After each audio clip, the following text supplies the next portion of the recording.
Guys, try natin i-repair to, no? Ito yung sa driver side.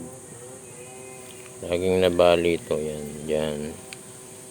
So, na-repair ko na ito. Puro epoxy. Hindi rin tumatagal pag konting hatak matanggal ang epoxy. Medyo may maingay. Tatabas ng damo. Malayo yun, ha? Pero nadidinig. Laging ganyan lang, puro epoxy lang ako niyan. Ngayon titingnan ko ngayon, bababa natin kung anong magagawa ko dito na maganda-ganda, yung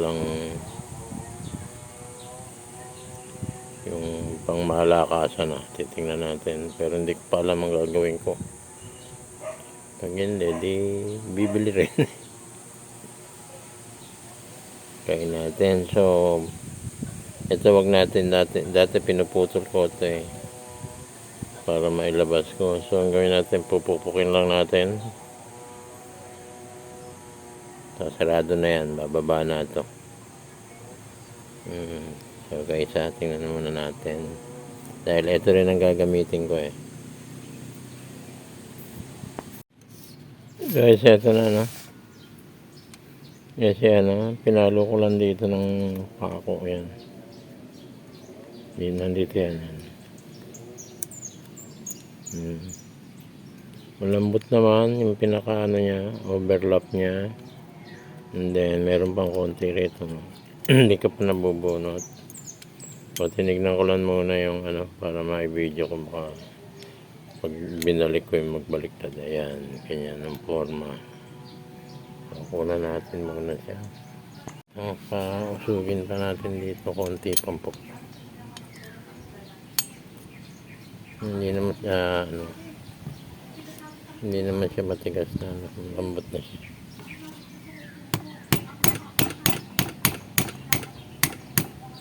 Ayan, lambot na siya. Yun ang ilalim.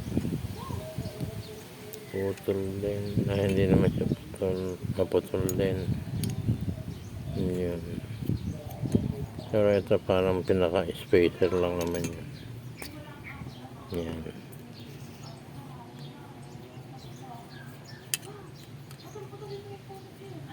Yan. Yun.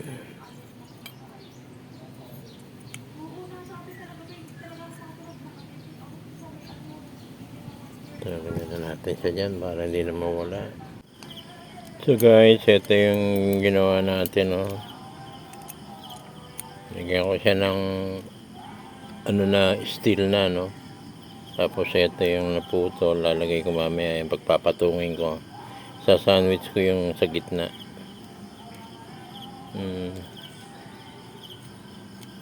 Yan, dito. So ito kailangan konti pa kasi ito masyado nakabuka. Ibababa ko siya para naka-align. Hindi masyadong Tapos babawasan ko dito. May mini grinder naman tayo. So dito tingnan natin. Ito naman lang ito, nakatusok-tusok lang.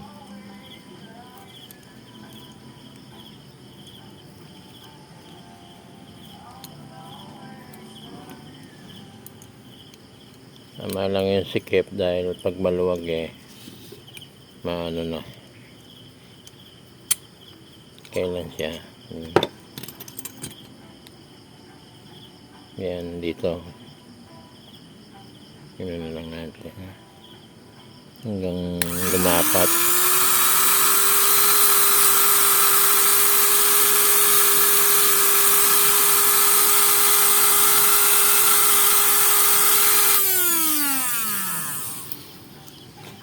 Ayan.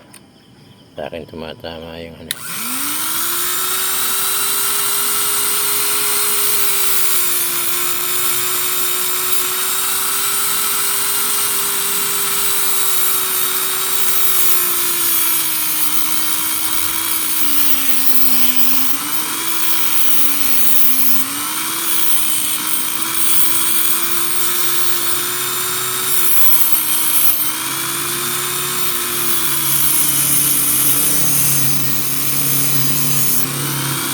Init.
So guys, eto na, no.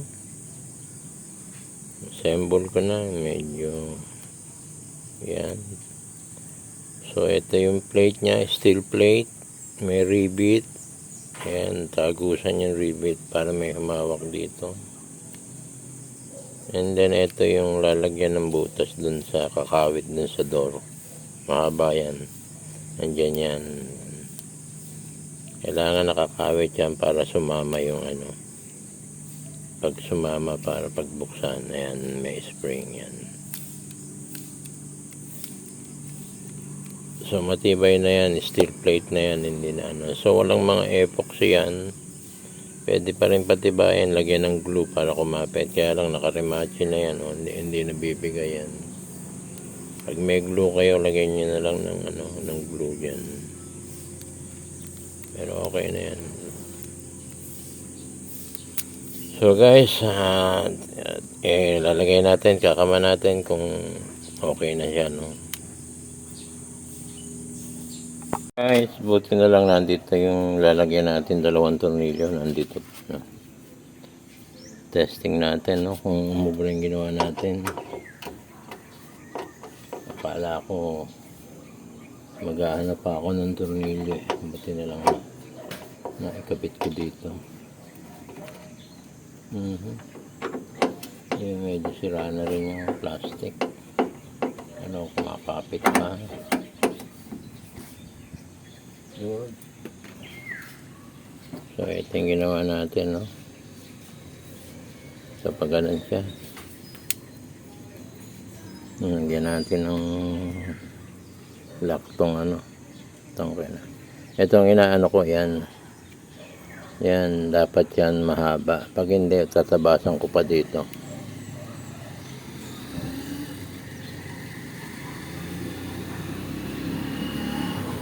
So, yung haba na ito, dapat kumawit siya. Yan natin, ha.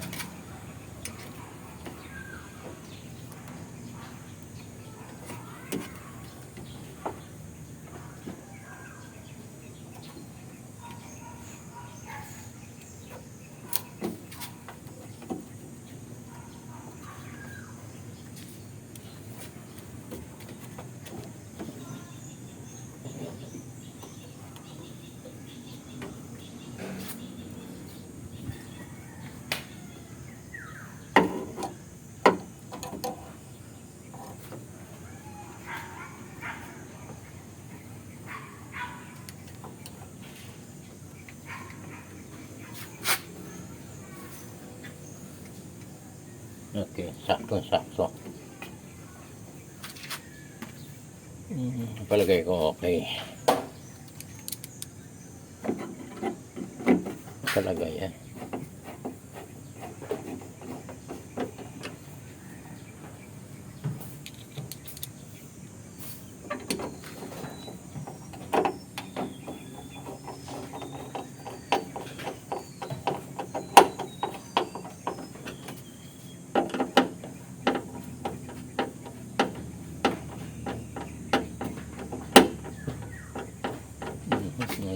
Ayan.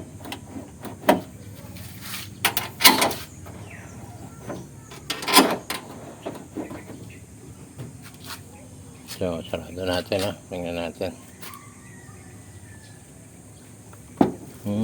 Tama. Kaya natin dito.